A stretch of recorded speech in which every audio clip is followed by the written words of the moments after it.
What's up, everybody? You're listening to the Hustle and Flow Chart podcast with your boys, Mount Wolf and Joe Fear. Check it. Joseph Fear. Hey there. How you doing? I'm doing very well. Yeah. How about you? I'm doing pretty good. Yeah? We just got done with a good interview. We did, and I'm happy that he's the only guy we chatted with today because we have a clear mind still. We're not so tired like we normally are at the end of podcast days. Yeah. No, this is one of those episodes where we made a special exception to like rearrange schedules to get this guest on. And so we're actually recording this on a non-normal podcast day because we wanted to talk to this person, so much. Not that the other people that we try to book, we don't want to talk to. I'm just not going to put my foot in my mouth anymore. We just really wanted to talk to Kamal, so we rearranged schedules to make this happen. Dang right.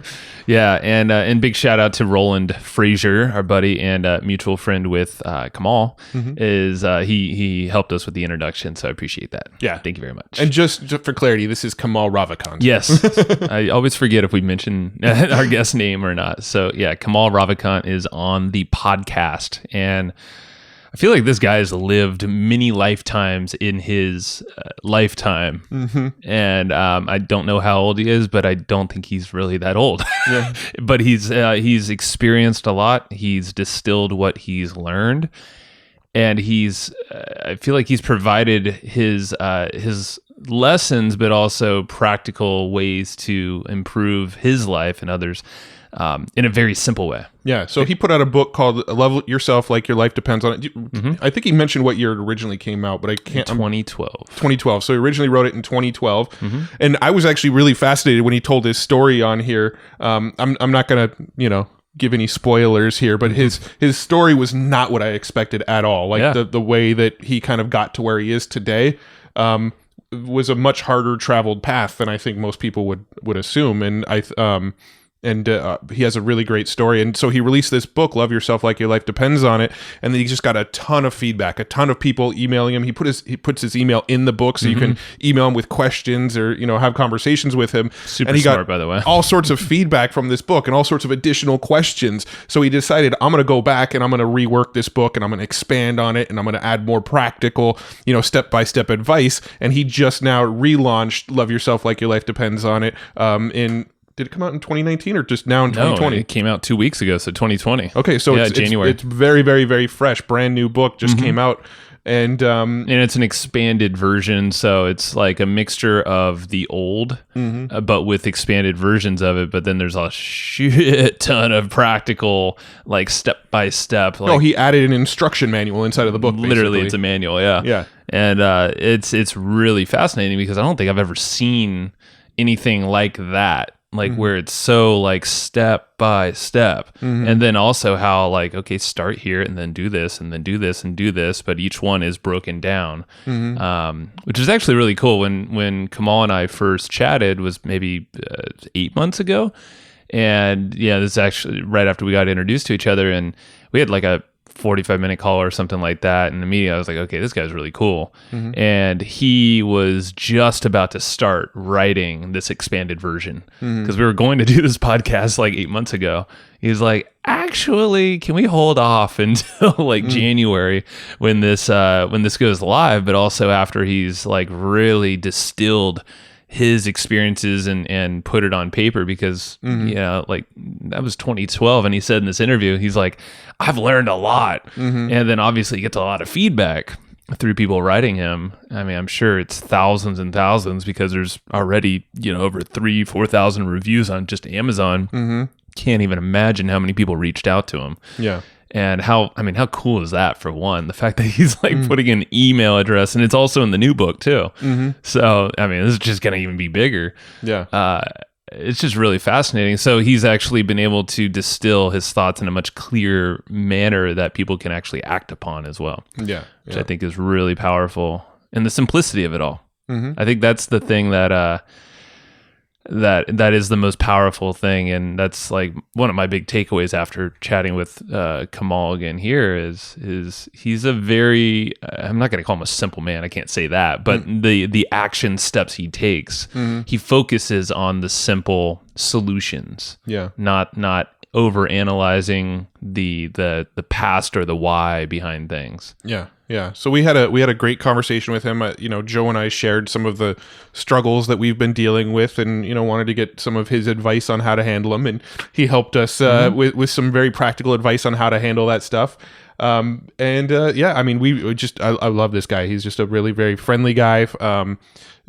Loves sharing, loves spreading this message, and it's a very, very powerful message that I think once people really sort of internalize and build it into their daily practice, everybody's gonna be happier. Yeah, well, and this is the thing too, is like, if you feel like, all right, so this this episode probably will seem a little different, but obviously not super different, because we've been going down the path of a lot of the times we'll talk about marketing strategies or marketing tactics and business in general. Mm-hmm. But at the end of the day, and we talk about that with him on this show, because he comes from Silicon Valley. I mean, VC firm, he has his brother's Kamal Ravikant. Mm-hmm. He's deep in Silicon Valley. I mean, the guy is deep into business.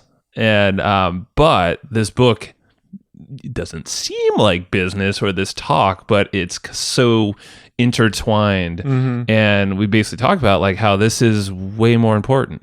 Yeah. It starts with making sure that you have your shit together internally. And like with that, everything else develops to be better. Your business will not thrive unless you have your shit together internally. Yeah. Well, I don't know if I've ever actually said this on the podcast, but we talk about it behind the scenes.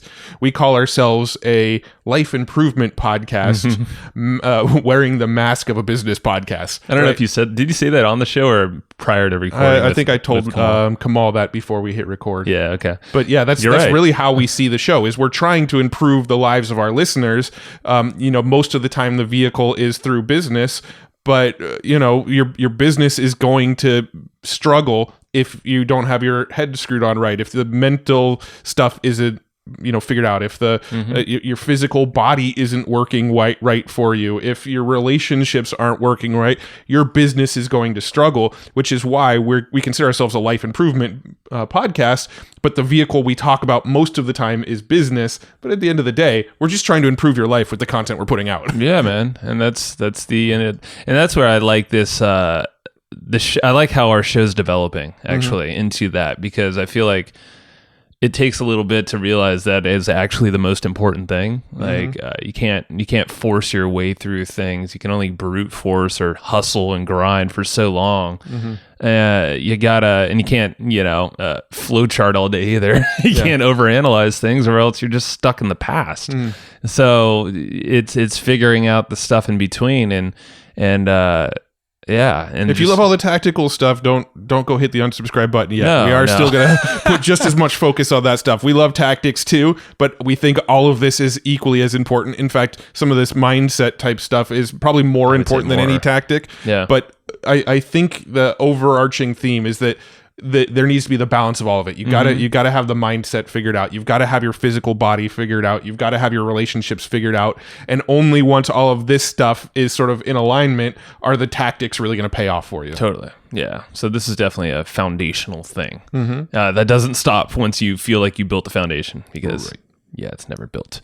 And we did take notes on this one. Of course we did. We always take notes on it. Always take notes. And we always will. Hopefully. Who knows? We might not someday. That's the plan. Yeah. Well, people seem to love the notes, so we're not going to stop. Well, if people stop loving them, we'll stop making them. That's typically what we do. Yeah, we listen to the folks that are listening to us, so it's great. There we go. How do we get those notes? You can get the notes one of two ways, actually. So you can go to the website the old-fashioned way. If you type in hustleandflowchart.com/comp, COMP.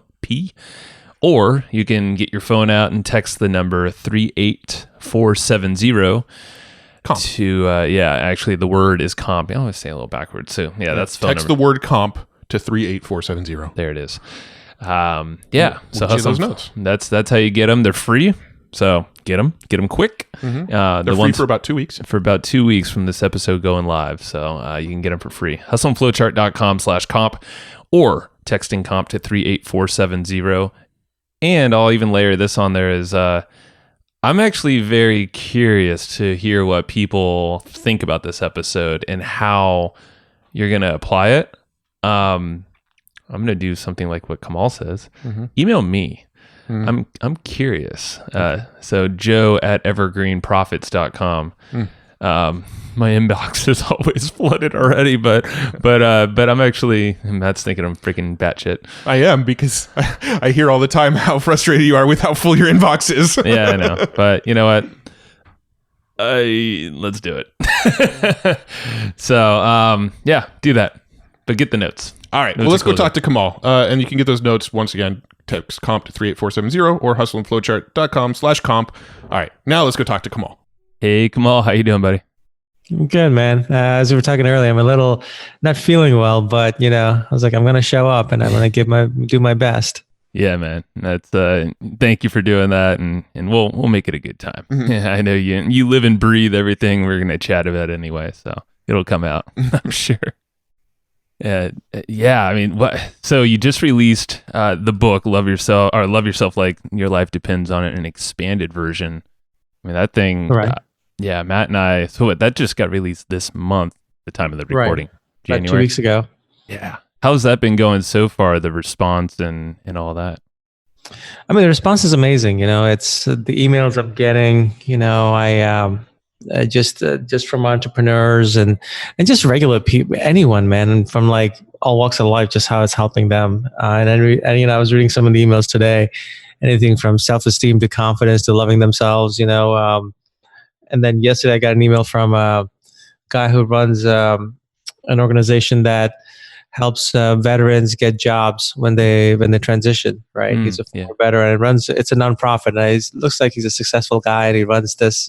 And he emailed me, and he's like with photos of like his handwritten notes on the book. It's oh my god, every veteran needs to read this book. Everyone in the military needs to read this book.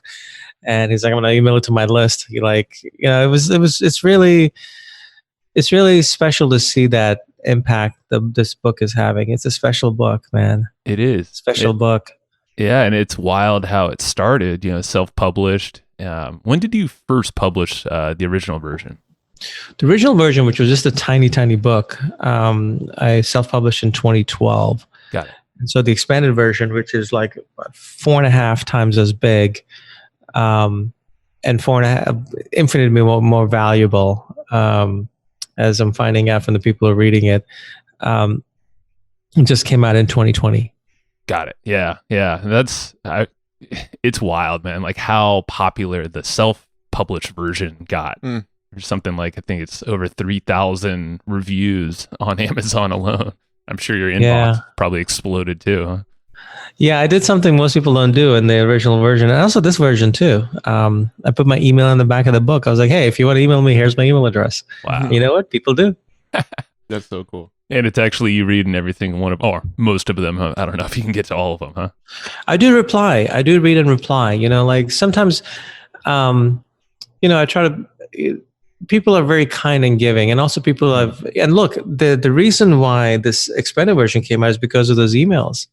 Because, I've God knows how many emails over 7 years. Thousands, tens of thousands of emails. A lot of them just telling me how this book impacted them, and then some of them asking questions. And after a certain amount of years, you start to notice a pattern in the questions. Yeah. Right. And I realized, look, the original version worked, but it didn't go far enough. It didn't go deep enough. And for me to really share the whole thing, I got to go deep. And to make this thing lasting, so someone can take it and make it lasting, I got to go full in. So it's because of the readers. It's because of the emails and questions. The second version exists, is to answer those questions and resolve all of those, the issues that people had. Mm-hmm. Yeah. And that's, we were saying, prior to hitting record here is, we mainly have a business entrepreneur focused show talking about strategies and interesting marketing things. But then we started layering in more of this kind of talking about the stresses of life, anxieties that a lot of entrepreneurs have. And of course, you're one yourself. You're baked into that space as well. And it's interesting the responses we get, and we'll be vulnerable and tell our story. I mean, it's just kind of what we do naturally now on this show. And it's wild to know that thousands of folks are on the other end just listening, and they write in because we give our emails as well. And so these are the topics that we're finding impact the most as well. Well, look, I had dinner last night with a buddy of mine who's a former Navy SEAL sniper, right?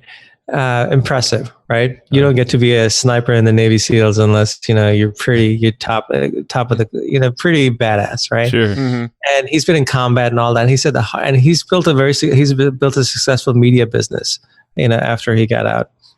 And he told me this is way harder than anything in the SEALs. Oh, wow. Mentally.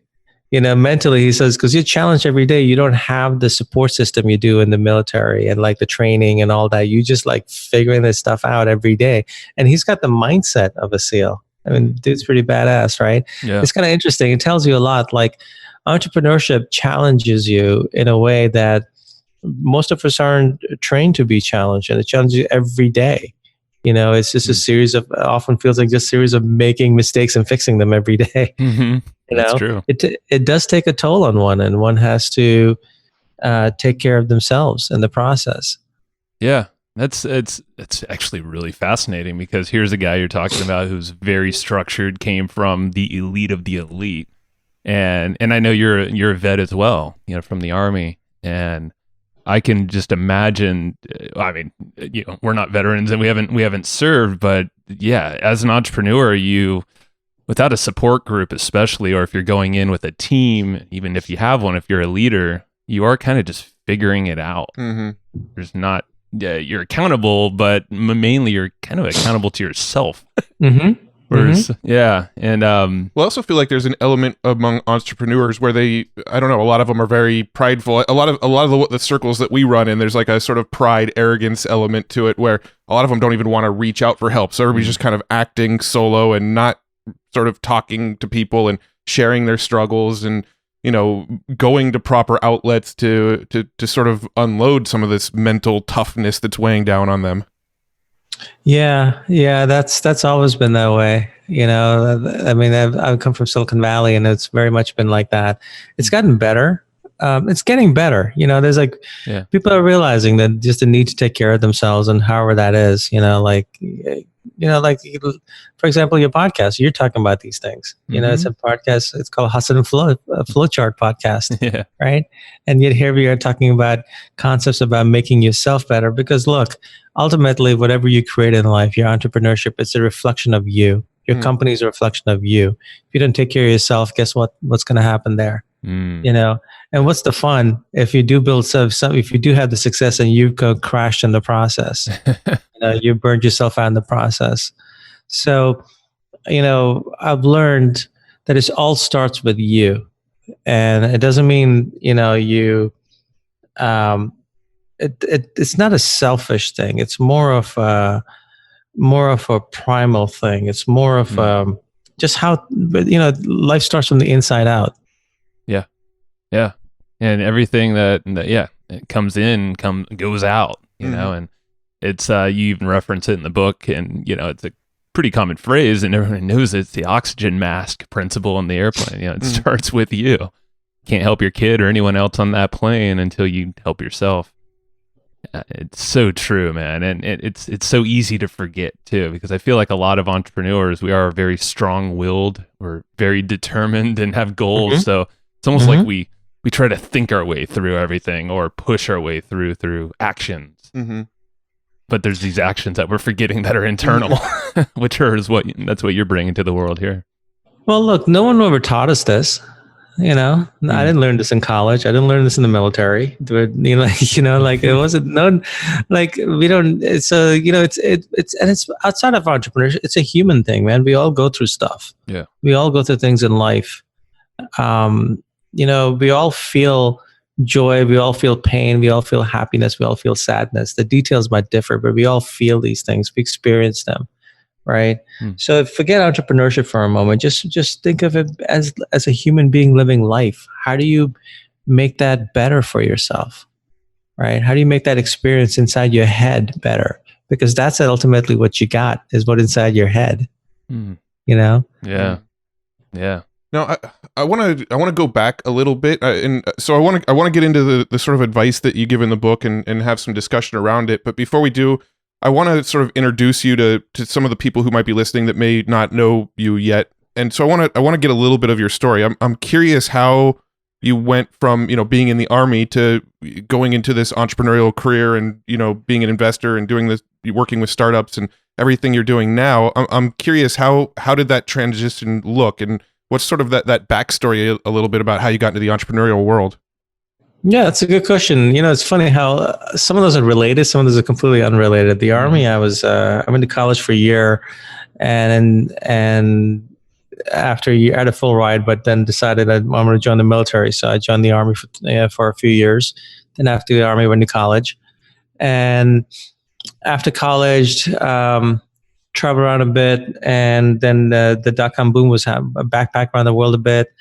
The dot-com boom was happening, and I moved up to Silicon Valley and started building startups, and found that I was quite good at it, because I'm interested in too many things, which I used to think was my weakness.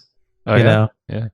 And then because if you want to do a career or something, you got to be interested in one thing, a career. Like go get a job kind of thing, right? Yeah. But what I realized when I started doing startup world was I was perfect for it, because I could, because you're doing 30 things at a time. And so I did well at it. And then, at the same time, while I was building startups, I was also teaching myself to write. I wanted to be a writer of literary fiction. So I was just teaching myself and studying creative writing obsessively. Yeah. And here's the interesting thing, I was collecting rejection letters for my manuscripts, which got better and better, and until they became in-person meetings and phone calls and stuff. But so I trained myself to be a better and better writer while I was building startups. And then the last company I built, which I self-funded from all the money I made over the years, and after about 4 years, the whole thing blew up and I lost everything. And I kind of blew up with it. I kind of came apart. And it was in that moment of darkness where I had nothing left to want to go on. I made a decision that I was going to get out of it. And how I did it, I don't know where it came from, but I wrote a vow to myself in my journal, and it was a vow to love myself.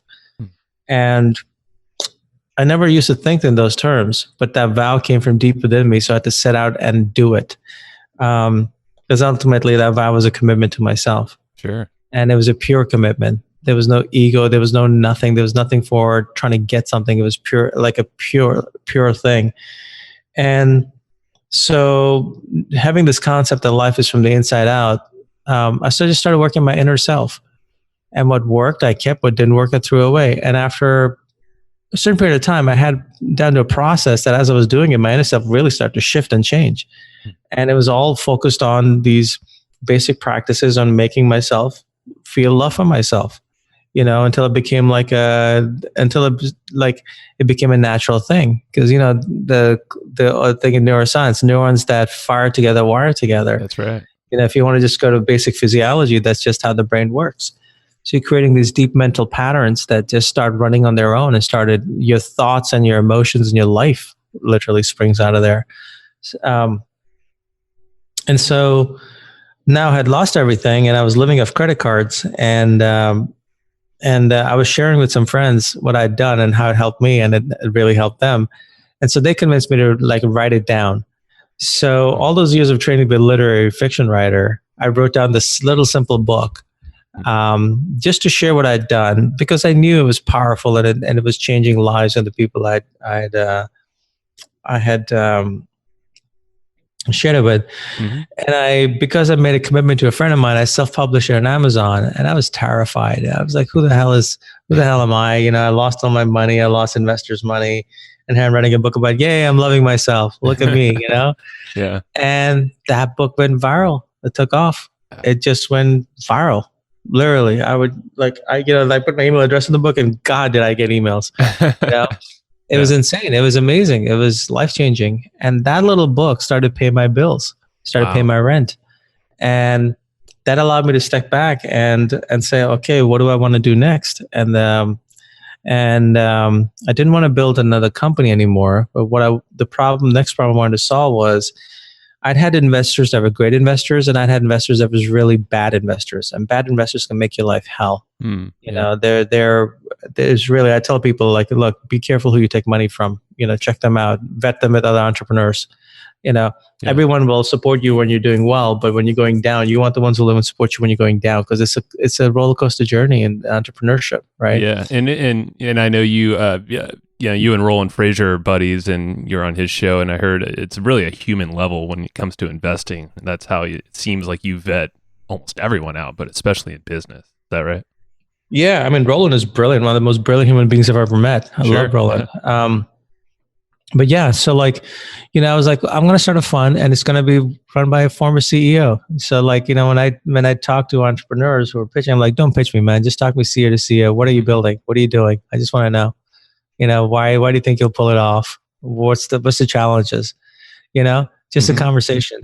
And you bet on people. Yeah. So I built a fund, a venture fund, capital firm. You know, being an entrepreneur, I built my own. And it's done quite well. And you know, so now I invest in startups and write these books. And that's kind of been the journey so far. Yeah, and you've written quite a bit of books too. I know Rebirth is one I've read as well, and completely different style book, of course. Yeah, it's a novel. You know, so I went back to some of my other writing training. But you know, I want to write about the human condition, but not just, hey, look at the human condition. But my goal is everything you read of mine, if you read, by the time you're done, you're better. And you know what? That's because I learned that by with publishing Love Yourself, right? Like, so many people have emailed me about how their lives have changed. I've got emails from people who told me stop them from committing suicide. You know, like, the book has helped me. You know, I read it at tough times. You know, you know, the expanded version, like in writing it made me better, you know, because it really made me sit down and figure out what are the things that I've been holding back on and this stuff that I need to be living and doing and sharing. Right. Do you think your writing process really derived from a deeper understanding of yourself and then just humans in general? Well, yeah, ultimately you write what you know. Yeah. Right. Well, actually, like, let me take that back. I'm not a fan of most self-help, because most self-help books I come across are written almost from a place of theory. Right. You know, like, we all know, like, hey, yeah, go love yourself. Great. Okay, I will. You know, hey, go. It's like, but how? Tell me how. Look, that's where my entrepreneurship background, startup background comes in. I want practical. Yeah. I don't want platitudes. I don't want theory. You know, okay, tell me the nature of reality. That's great. But show me how to make it practical for me. I'm literally, right? So what made this book different is it's actually insanely practical, right? It is. Yeah. And that's what I was able to pull off. And that's, I think, what makes it special and makes it spread. And it's one man's journey, but it's a human journey, right? So it's like, if I can do it, anyone else can, because the mind is the mind. You know? We're not that far different from each other. Yeah. Everyone's got a monkey inside, you know? So it's a guiding the monkey. It's taming the monkey, you know? Yeah. And I show how I did it using this concept of self-love. And that's what's interesting is and this is what's, there's obviously, this does not diminish the amazing comments, but I've read, the different reviews, and there's some YouTube video comments, and they're like, oh, it's just so simple. This is the concept. Love yourself. It's like, yes, it is a simple concept, but I feel like a lot of people will just discount it, or at least it seems like they do. But it's so much deeper than that. And it's like, okay, well, are you truly doing it? Are you truly feeling it? Are you doing it on a daily basis, multiple times a day? It just feels like, do you see maybe sometime, I don't know how to best put it, but maybe some people just need to see a different angle, or because there's a lot of folks that seem to discount such a simple concept, but like we all know, it's not super simple at the same time. Well, look, man, it's not my job to change everyone. True. It's not my job to force someone to read my book. Right. The book finds itself to the people who need it. Right. My job is to create the very best damn book I can that really is so practical and so valuable to whoever reads it that it'll change them. That's my job. Yeah. And so now some of these comments and reviews are for the original book, and some of them are valid because I didn't go deep enough. So, I do listen to criticism as well, because you learn from it. Sure. And so, but the fundamental practice and the basics are simple. Like the best things in life are simple. The best design is simple. The best anything is simple. When you simplify is when you get to the essence of something. It's like if you complicate it, you're hiding. If you're using big words, that's fear. Ooh. You make something simple so it's understandable and doable by anyone. That's actually the best thing you can do. Sure. Yeah. Can you quickly just sort of explain the overarching concept of love yourself like your life depends on it? I mean, the title itself is pretty self-explanatory, but can you add a little bit more depth in context of what you go into in the book, just so the listeners know the overarching premises of the book before we start diving into and really start dissecting it a little bit? Sure. The book is divided into 3 parts. Like the first part is actually more, part 1 is actually more what the original book was, but expanded, right? So it's basically, the job of that is to really show you, from my experience, how it's so easy and possible, how it changed me, right? And then the second part is literally a manual. It's called a manual. It's a step-by-step manual you can actually use to start actually applying it to yourself right away. And it doesn't take much time in a day. It's part of your regular day, and it will actually start to make that shift within you. Yep. And then it goes on to also show like how I've used this concept for other things in my life, like childhood stuff and other, other challenges I've had. So it's very, very, very practical. Part 3 is actually, I wanted to show, like, look, I'm a human being. I'm not some perfect guy. I'm not some guru who goes around and says, I figured it out now. I'm floating through clouds every day. This is a human thing. And I wanted to show very practically, like, look, there's a time in my life when I stopped doing this. I got lazy, right?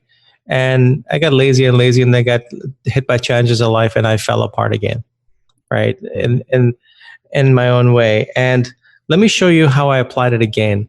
But let me show you like the inside out, like how I'm doing in my head, how I'm doing it in the outside, so you can understand the nuances of the journey, because nuance is actually where the rubber meets the road. And so you truly understand, how it's done, how I've done it. So by the time you're done reading this book, and loving yourself inside out, it's just, there's no ifs, ands, and buts about it. So it's very carefully crafted in those 3 sections for that way. Gotcha. And so which parts of the book are the new parts, and so the part 1 is the original book essentially, and then the other 2 parts part 1 is the original book but expanded. Gotcha. Right. Okay. There's things in there that needed that look, I've learned more over 7 years. I didn't like if you do this stuff, if you go deep into it, you learn more and more, right? So part 1 is expanded, the expanded version of the original book. Part 2 is all new. It's the manual. Part 3 is the story, which I call the lesson, which actually shows the application of it, how I'm applying it. Yeah. No, and I love the whole thing is just a full great picture. And what's kind of nice is when going through it, it's you are training yourself in reading the process of this, because it's like you layer almost different aspects of loving yourself, different practical ways to bring that into your life. And almost become a habit, because I think that's the biggest thing of it all. You mentioned coasting. It's pretty easy for humans to coast, when things feel nice and cushy. And it seems like you really addressed that really well, and you've definitely lived it. We all have in some regard.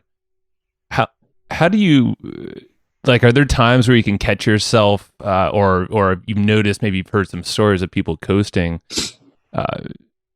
like it's a habit, of course, but coming back into the practice, I guess, give us a couple of ways to keep yourself from coasting, maybe yourself personally.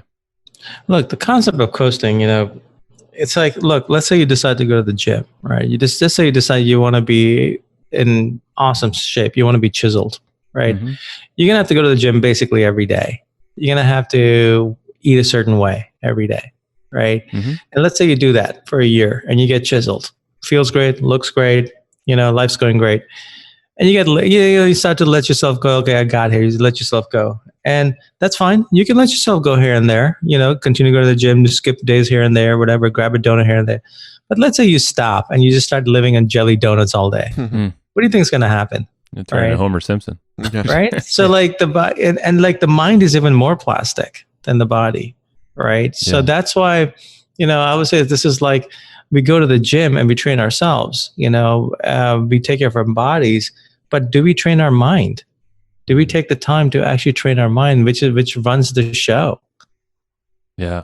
So that's what this is about. Coasting is a natural human thing. We all get lazy, or we all skip gym days. We all do this, but it's a matter of how do you actually consistently make this. So one of the things I did in part 2 was in the manual, like show how to make it a consistent, easy, simple practice that becomes part of your daily life. And then the minimums you can do to if you do miss days, what is the very minimum you can do while you're falling asleep? To that point, what is the minimum you can do when you're like doing nothing but breathing for 10 breaths, like little things that you keep on just layering and reinforcing those neural pathways. Yeah. And you speak of the groove, carving out this groove. You explain it like it's water over a rock. The repetition of doing that over and over, you create this groove, and it just goes deeper and deeper.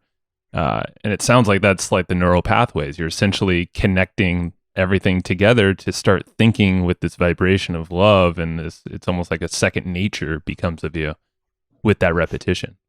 Yeah. And it works. Yeah. I mean, it sounds silly, it sounds simple, but hey, try it. Right. You got nothing to lose, and you got some great shit to gain. Yeah. No, so I'll speak from my own experience. When I read the first edition of the book, there was some practical advice in there. The mantras and the looking in the mirror and a lot of that kind of stuff. There was actionable stuff, and I know the new version has the manual, but from my experience, I read the book and I was really pumped up on it. I was really excited about it, and I'd say for maybe a week and a half every day, I was kind of repeating the mantra in the mirror, looking at myself, and then next thing I knew, I was doing it kind of every other day, and then it was like every third day I'd remember to do it, and then here we are several months after I read the book, and I'm thinking back to the last time I did it, and I can't even remember the last time I kind of repeated the mantra to myself in the mirror. So I'm kind of curious, what sort of advice do you give to make sure you sort of lock it in as a consistent habit? Okay. First, I'd like to address the word mantra. I don't like that word. Okay. I never use that word because mantra is just like a vain repetition of something, right? So I'm going to great detail in this book to actually explain how to do it, the nuances, right? And it involves it involves breath, it involves feeling, it involves the concept of bringing light into yourself. So it becomes an all-encompassing thing. So it's way more than a mantra because you're really layering this in with your senses. You're layering this in with your feeling. You're layering this in with your breath. Like when you do that, you're basically using all parts. Now that I think about it, I've never said this, but you're activating way more parts of your brain, and you're going to have way more neural connections on this. Now, as far as not falling off the wagon, which is why I wrote the manual. It's a step-by-step process, including like how to write your vow, how to forgive yourself to start when you start, because you got to forgive yourself first. And the process I do, and it's a very beautiful, simple process. And people email me how it's really changed them by doing that. And then you do this practice, and I lay out the practice and exactly step-by-step daily how to do it, And then in the part 3, you would see how I apply it, right? And how I apply it when I'm not doing well, or how I apply it when I am doing well, so you get the whole picture of how to actually keep it consistent. Right. Gotcha. Now, it's very hard to tell people in a sentence or a brief conversation, hey, just be consistent, because that just is platitudes, right? Which is why I took the time. I spent about a year working on this version to get it right, so that they have it in front of them. They can access it anytime. Yeah, and we all have our own ways we could track ourselves. I think you even mentioned a calendar, putting a calendar in your office or room or wherever it looks good, and just putting a big old X, once you do your 10 breaths multiple times a day, look in the mirror, the meditation, I know you do that. You pair that up with music, and again, since all your senses are kind of combined, you're thinking not mantra, you're thinking the word, the I love myself, and kind of just letting go what doesn't serve. Through breathing and then audible listening to a song and then ingraining that into your being, basically. What you said earlier is forgiving yourself. That's where it starts. And, going to me now it's interesting because I totally forgot this part of the book when I first read it. But, on New Year's, I did a very similar practice where I wrote down everything that doesn't serve me, things that I don't want in my being, and I burnt it. I threw it in bonfire in a backyard on New Year's Eve. And it's interesting, but just that act alone, and I took a picture of it because I wanted to remember actually what I wrote too, just to make sure. Maybe I should just delete that though and actually let that go too. But it's interesting. Like there was an immediate lightness, I just felt lighter. Anxiousness went away. I mean, I had some pretty big stuff on there, like my dad passing away from suicide, my baby coming into the world, but bringing in a lot more joy, but of course, stress into the life because there's a whole new human that we're caring for now. So can you talk about the forgiveness a bit in your perspective? Because it's very powerful. Sure, I think you've done it beautifully. Nice. Yeah. It's very similar. I mean, beautifully. Yeah. Thank you. Yeah. It's and there's so many versions to it. I know you say you can chuck it into the ocean like a ball of paper. I think you said on Aubrey Marcus's podcast, you throw it down to garbage disposal, whatever it is, man. It's metaphorical, it's the feeling, it's the intention. Sure. Yeah. That's what matters. Yeah. It's wild, man. Like because I think I even told you that, Matt. I was like, wow, it's been like 2 weeks since I did that. And I'm like, I'm not anxious. Like it was just, and I didn't even layer anything else in there. It was just burning what doesn't serve. So, and like you say, it starts with forgiveness, and then it's the vow to ourselves. Can you talk a little bit more about that part? Because I think that's super powerful. Yeah, it's about, look, you got to, to do anything great in life, you got to commit to it. When you're building a business, you got to commit to it. Yeah. You don't do it half-ass. You do half-ass, you get half-ass results.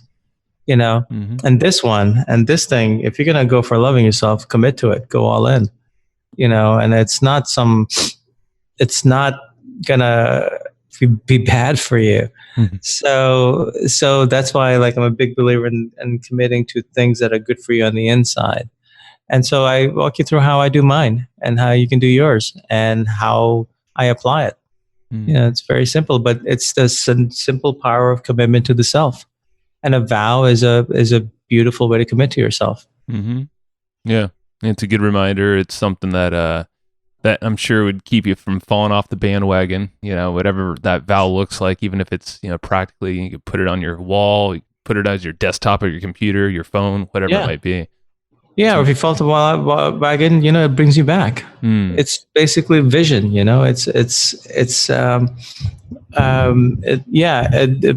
It's powerful. It's the act of doing it that's powerful as well. That people don't realize. There's something about the act of doing these things, like the act of the forgiveness exercise that you did from the book. Yeah. There's something powerful in the act of doing it. It's one thing in theory, it's another thing, and when it's done, you feel it. Mm-hmm.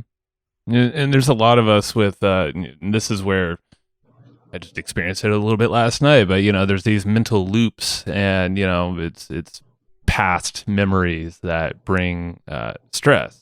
The future is mainly anxiety if you're forward looking that way, but I was thinking about my dad, for instance, last night, and then just I had that kind of feeling, like almost like cringing, but it was that I identified it as, this is a mental loop. This is not serving me in this regard. I got to flip it. Like this term I've been using for myself throughout my whole experience last few months is flip the coin. Like just there's another side to everything. It's like what you say, light and darkness. There's it's figuring out how to, it's difficult in the moment, but the mental loop thing I think is interesting because we all have these stories, these loops about previous things that we might be internally beating ourselves up over. But it seems go ahead. No, I was agreeing with you. It's a very human thing, man. Yeah. And with the groove, it seems like, just getting that repetition, the more you just do it, even if you fall off a little bit, I feel like that groove sticks around with you in some regard. It's not going to fill totally up, Mm-hmm. Mm-hmm. Yeah. Yeah, that's what's kind of cool. I guess you can't beat yourself up even over falling off, huh? You're just like, hey, I established this nice like repetition, this groove. Just hop right back into it. Kind of like a muscle memory thing where it's easier it to comes get back into easier. it. It comes back easier and faster. You know, Totally. you've laid down a very specific path in your brain. Yeah. Yeah. You know, and the more, the reason why I came up with this practice, and it's a practice with like various steps in the book, is, you know, you're basically attacking from various angles, but using the same core concept. So you're really layering it in. You're really making it deep, so that it's just like it just starts to run on its own. That's the whole point of this, you know. Yeah. And you know, I do the practice every day, and you know, like I have tough days. I'm a human being, you know. I have challenges, and there's times in my life where this practice has saved me, and there's times in my life where this practice has just completely made my life zing. You know, it's like, but I'll tell you, man, it sure beats the alternative. That's the alternative, like the mind just doing its monkey show, you know? Well, that's what's wild is I don't know if you have any insights around this, but it seems like a lot of folks just, you know, at least for myself, you know, you default to more of the darkness or the past or the stressors or the things like, I should have done this, or why didn't it shape up like this, rather than the love initially. Do you have any thoughts around that? I don't know why. And I remember thinking about this when I was writing the book, because I was trying to figure it out. And then I realized, and I actually wrote this, I really don't care. What I care about is the solution. It's like, I think I even wrote this, like I said, you know, like if you're on fire, you don't care about the nature of combustion. You know, you don't need to lecture the nature of combustion. You want water. Yeah. You know? So I just care about what's practical, what works. Really, I get kind of annoyed getting lost. I mean, I find theory interesting, you know, because I like to just figure out what life is about. But eventually it comes down to, okay, how is this going to make my life better? How is this going to make me better? Get me to that. Yeah, I think that comes from being a builder, you know. I think that comes from our entrepreneurship mindset, you know, like, how do I make this practical? How do I make this work? You're solution based, yeah, and you're keeping it simple too. You're not focused on the why so much, but more the solution. Like, okay, so. Yeah, it's like, okay, we're here. What do we do now? Right. You know. Yeah. Yeah. I mean, but look, there's also some great theories on why it is that way. But who knows, man? Maybe it's just the nature of the mind, you know, like, but it's something that it's not like our generation is struggling with. It's like every generation has struggled with it. Go back to reading and writing. So as far as there's been writings there, right? They all are trying to like figure life out, whether it's, you know, first it was with the gods wanting them to suffer or not suffer or so forth. People always been trying to figure this out. Oh yeah. It's always been that way. Yeah, the Marcus, like, you know, Meditations, that book. I mean, it's all about this. Yeah. Yeah. Yeah. Now, I know you address this in the book, but I think it's important to kind of talk about for anybody who isn't familiar yet. But what, you know, you can go and repeat the I love myself constantly, but what if, you know, sort of deep down, you don't believe that you love yourself? I know, you know, you're repeating it, but then like the actions you do don't reflect it, you know? It's okay. That's okay. I didn't when I did it. There's times in my life when I do it. And look, I keep on telling people it's not just repeating, I love myself. You know, that's why I wrote the expanded version to get deeper into this. It's layering in all these other senses. It becomes a feeling. It becomes a feeling. It becomes an expression within. That layers it in powerfully, right? More than just repeating it. And look, in the beginning, you don't believe it. You know, sometimes when I'm still doing, I'm like, there's part of me that fights it. But I've learned by now, like what is real and what is not. And it's okay if you don't believe it. It's like the mind's going to rebel anything new that challenges what it's, you know, the ego is going to challenge anything that challenges it. Right. And all you just keep on just putting in the pathway. And you know what? The pathway starts running the show and you do believe it. Right. I think some of the struggle I've had in the past was, you know, not making it sort of a multi-sensory experience. You know, I think I was seeing it as a mantra that I was just repeating in my head, and I wasn't going that extra distance to really ingrain it and really sort of embody it with other senses. And I think that's probably why I fell off the wagon. Yeah, and that's one of the things I didn't go into in the original book. You know, it's like so hopefully, you know, reading the new version, people will know that. And I'm finding from the emails and everything I'm getting, they got it. Like it's like consistently across the board, 100%, just like how people are responding to the book. So like, by the way, just a repetition of the words will work, because look, it'll stop the other thoughts, right? It'll train this your mind to do this other thought. But you're talking a difference between you want to be a 40% and you want to be a 90%. And the interesting thing about the practice with the different things that layer, and you do it and they compound. And as we all know, like compound interest is a powerful concept. It's the most powerful. Right? They compound powerfully. So, but I wouldn't beat yourself up over that, man. That works too. That works too. It's just like there's a way to do it better. Yeah. Well, I guess it's true. It's like whatever you do will work. That's your actions. You control your actions. It's the external you can't really control, but you sure as hell you control your mind. Yeah. That's the irony, right? It's also a hard thing to control, but you control your mind. And that's something most of us don't realize. And when you start doing it, you're like, oh my God, then I am actually responsible for my joy as well as my suffering. It's my responsibility. Yeah. It's powerful when you realize that, because it's also like, shit, I can't blame the external for it. I can't be a victim anymore. Damn. I can't blame that was easy. Yeah. And that's actually like, you almost want to go back to the old way where you could. Right. Yeah. No, that makes sense. It's easier to blame others. It's easier to blame the external. It's easier to blame the politicians, whatever. But you can't blame anyone else for what you're feeling inside. Yeah. That is your thing. Yeah. It's kind of funny because I get anxious a lot, and I oftentimes, it's funny because it's not necessarily external, but I oftentimes blame my brain, because I almost think like I don't have control over it when I fall into these phases where the anxiety just like really, really builds. I've had times where I kind of like ball myself up on the couch because I'm just so anxious and I don't even know why. And I start to just go, my brain is stupid. Why is my brain doing this to me? And I can't quite understand why I'm doing it. And I can't seem to get myself out of that pattern. And it doesn't happen super frequently, but I would say it's something that I struggle with maybe once a month or so, where the anxiety just really bubbles up. And in those moments, I don't feel like I have control over my brain. And it's really hard for me to get out of that loop. That's okay. That's human. That's human. Sometimes, life gets to us. What I would say is, the 10 breaths thing I talk about in the expanded version, try that next time that happens. Just with 10 breaths here and there. Take a pause, 10 breaths. Exactly as I describe in the book. It's in the manual. And then maybe a couple of minutes later, 10 minutes later, just another 10 breaths. You got to be breathing anyway, right? Just do how I say how to do it and see how that shifts you.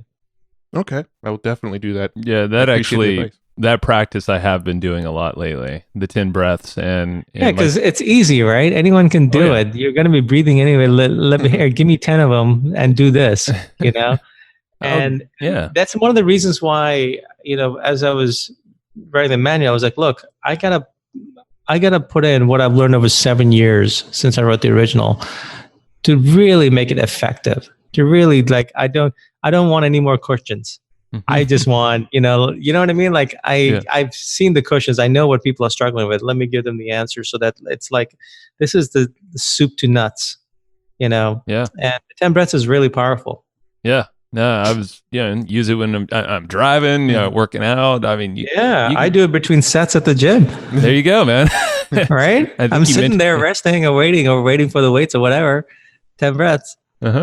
Yeah, it's an easy way to not get frustrated. It's like, come on, move off the bench. I got to use that thing. Yeah, man. And I think you even use that.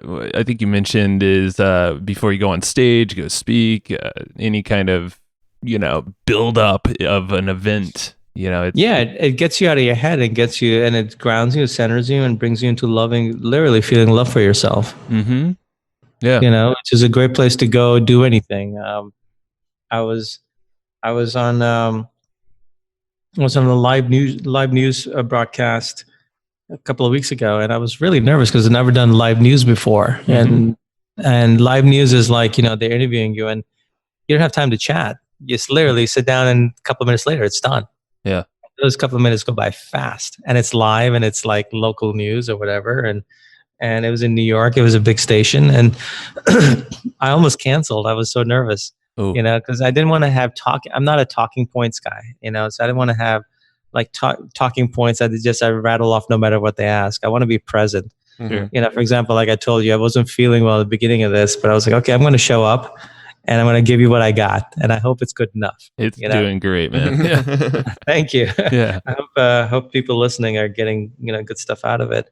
Yeah. But I did the 10 breaths there. Like I was waiting to go on, like you standing there right by the anchor and he's talking. And then one of the people by the cameraman said, okay, go. That's what I was doing. Rather than sitting there and get nervous, or rather than stand there and like think about what I should say or whatever, you start to go on autopilot with this stuff.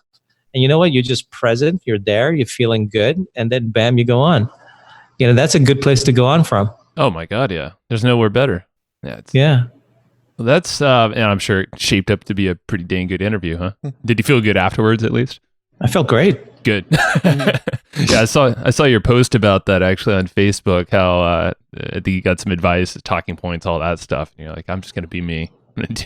Yeah, I mean, some people do well with talking points, so that's their thing. My thing is not. I realized like I didn't want to go with memorized talking points because I was told like, look, in live news, they're going to ask you stuff, but you got to stick to your story and you got to have your talking points no matter what they say. So bring it back to what you want to sell, right? What your agenda is. And in the end, I realized I don't have an agenda. I'm just going to share. Yeah, it's about the book, but I'm just going to go share. Ask me any question. Yeah, like your talking point should be the sort of wisdom you've internalized over the years, not something that you sort of memorized to go on a show. Well, look, honestly, it can come out as you don't know what's going to come out of your mouth in the moment. Right. Let's be honest. Like it could be like something really stupid and silly. Well, okay, that's me. Yep. I'll laugh at myself then. Oh yeah, we've learned to do that over the years with this podcast, and we've gotten better at just letting it roll off our shoulders. And like, doesn't matter.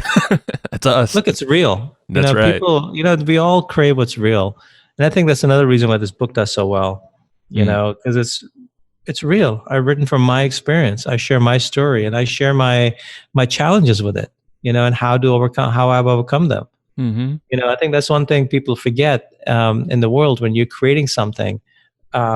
When you're marketing something, like everyone's hungry for what is real. We want connection. We want to be seen. We want to be heard. We want what's real, right? We want to see ourselves in others. We want to, it's especially these days, man. Yeah. Because there's so much the opposite of that. So it actually stands out. Oh my God. Like Matt, you've done this well on Facebook. I mean, we both kind of, just social media in general is a place where you see a lot of, maybe it is real sometimes, but I would assume that's the best of most people's lives. That isn't totally the full spectrum. And most people are sharing their highlights, not their whole life. And we're trying to compare our whole life with their highlights. Right. Yeah. And you got to get depressed. Right. Because everyone's living like a freaking rock star except you. What's wrong with me? And then it's that, it's the disconnect. It's that wide gap that's built over repetition of scrolling through the news feeds and algorithms feeding you more of that stuff. Like, no. Got to control that brain, Yeah, but I think, look, people are smart.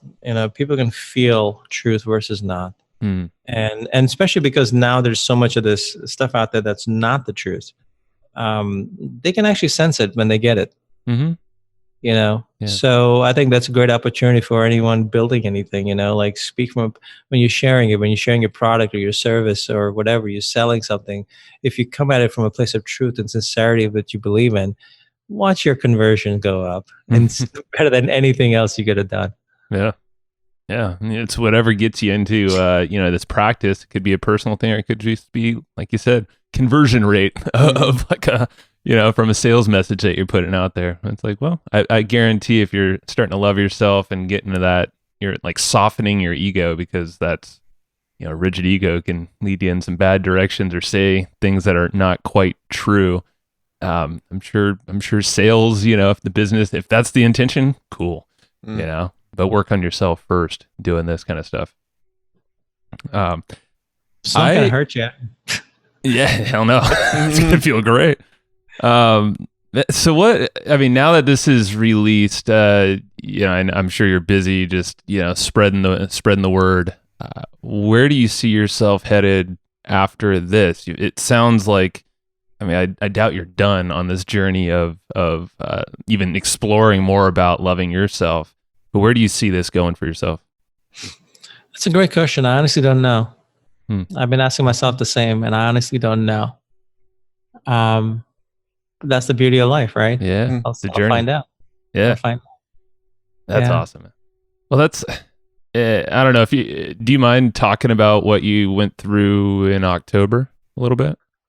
A little bit, briefly. One of the reasons I'm not feeling well is because I basically almost died pretty messily in October. It was a complete freak accident from a surgery I had, and the next day there was a complication, and I bled to death. And they had to do emergency surgery to save me. And not a fun experience. I wouldn't recommend it. No. I'm still recovering from it, Yeah. And the fact that you can push on, did a lot of the practices, and this is the reason why I brought it up, is, a lot of these things, were you able to use a lot of these? Oh God, yeah. I was like that. I think that's what kept me going through. It was a really hard, challenging time. Sure. Probably the hardest thing I've gone through in my life. It wasn't easy. I'll be honest. At times, pain can really grind you down. Did that experience, did it shift any of your perspectives, or did it only kind of solidify the perspectives that you'd already built for yourself? I'm solidifying, man. Yeah. In fact, I'm I've been doing this even deeper, because I didn't want this to leave like a lasting negative effect on me. That was another thing, because I know I'll recover and I'll come out of it, but I don't want it to be like a negative drag on me either.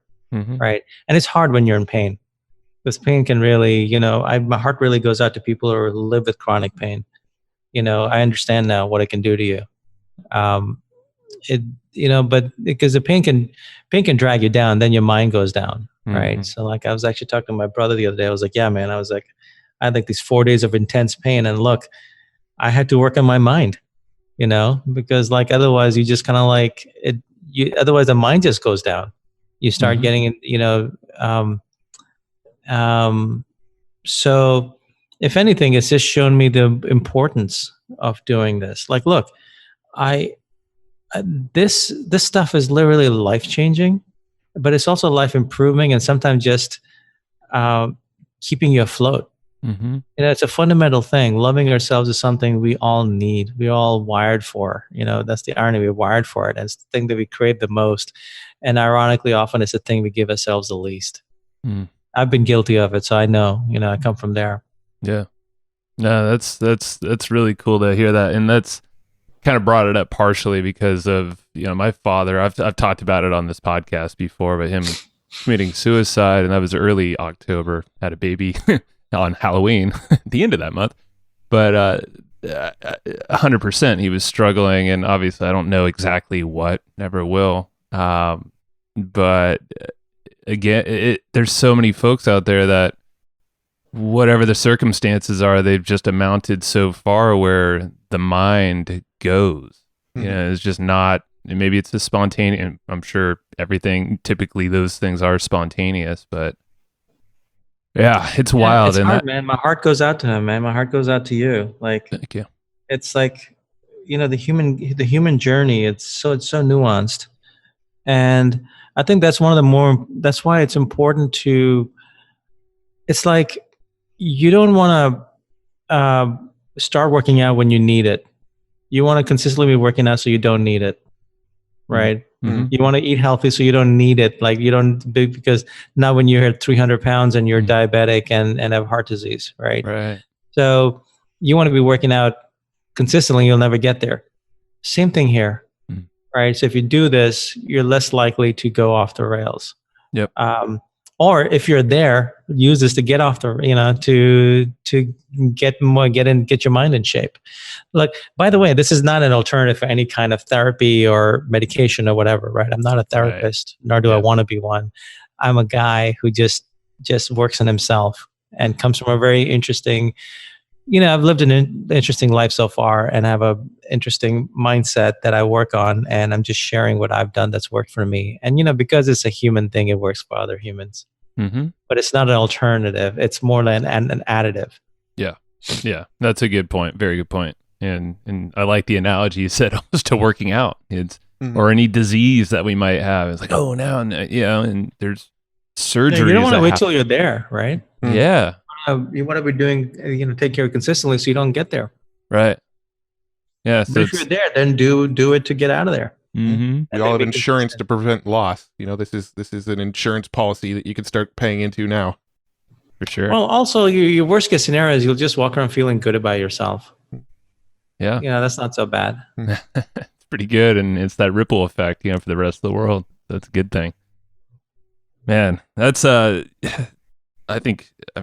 happy with what I've covered. Yeah, we covered a lot of ground, I think.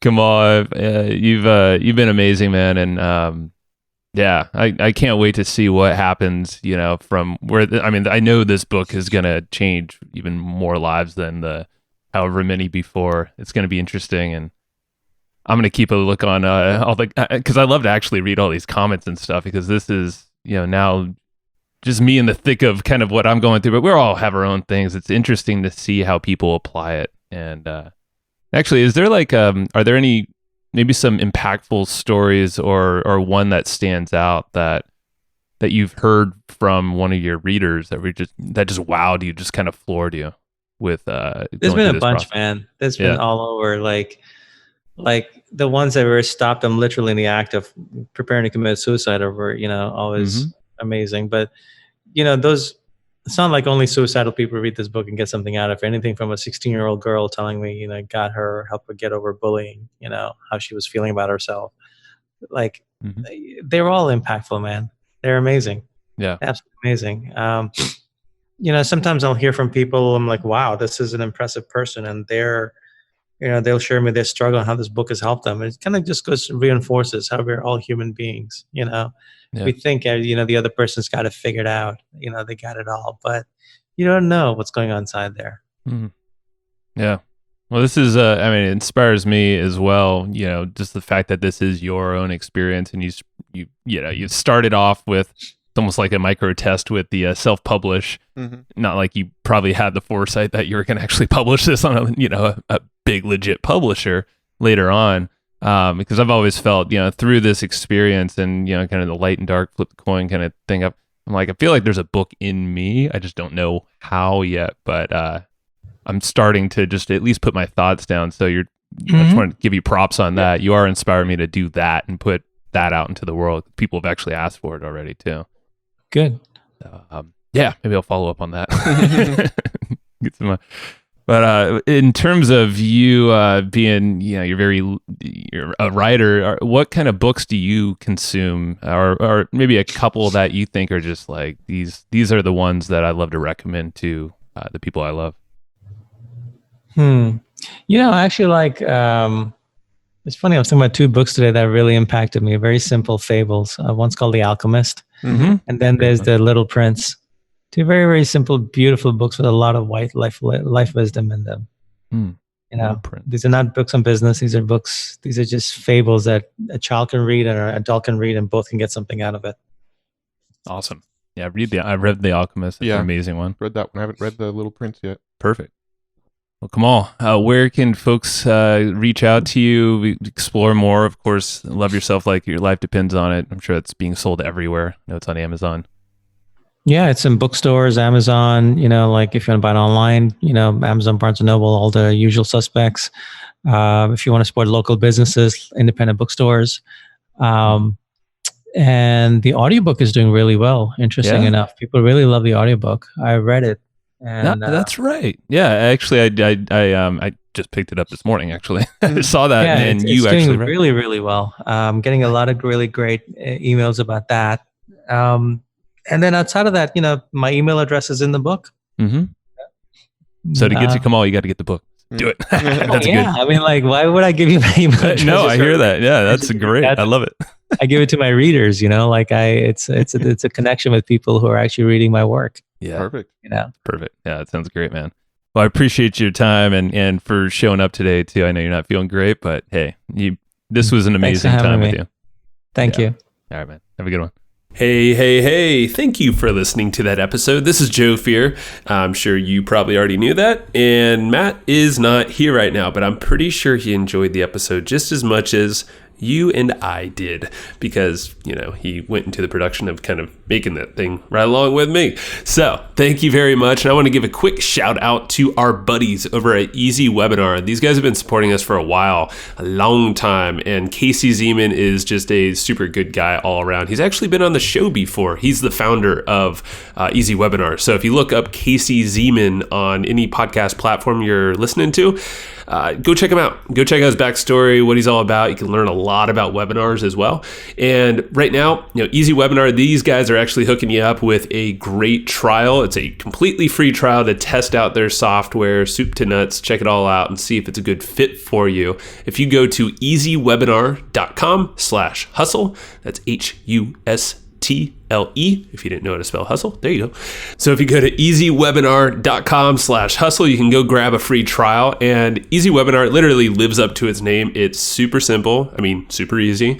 And it does all the stuff that you're looking for in any kind of thing with webinars. They literally cover every single type of webinar you possibly can do. So from live to automated to scheduled at specific times and all these crazy features in between. Can't even list them all out. I'll be here way too long. They give you a ton of advanced analytics, what's working, what's not during your webinar based off all these actions. You'll see who attended, how long they stayed, if they clicked the offer or if they didn't. Basically, you're going to make more money and you're going to work less with this thing and you're going to create better relationships with the folks that are listening because it's a good experience. You want to give that good experience along with some great content, of course, and a killer offer if that's what you got for them. So go try it out yourself. Go check out easywebinar.com/hustle. That's easywebinar.com/hustle. Alrighty. So that is the end of this episode. Thank you so much for listening to this episode, enjoying it. Hopefully you did. I'm pretty sure you did if you lasted this long. And go check out Easy Webinar when you get the chance, and we will talk to you next time. Bye-bye. Thanks, everybody, for listening to this episode of the Hustle and Flowchart podcast. Before taking the time to listen, we want to give you something a little bit special. Every single episode that we do, we actually have somebody on our team take notes. We basically have a Cliff's Notes version of every episode where you can go and find all of the tips and tactics that they laid out, all of the resources that they laid out, all the good stuff from this episode. We actually have a nice simple notes version that you can find on our website. So go to evergreenprofits.com, find this episode that you just listened to, and give us your email address and we'll send you the notes. Thanks for listening.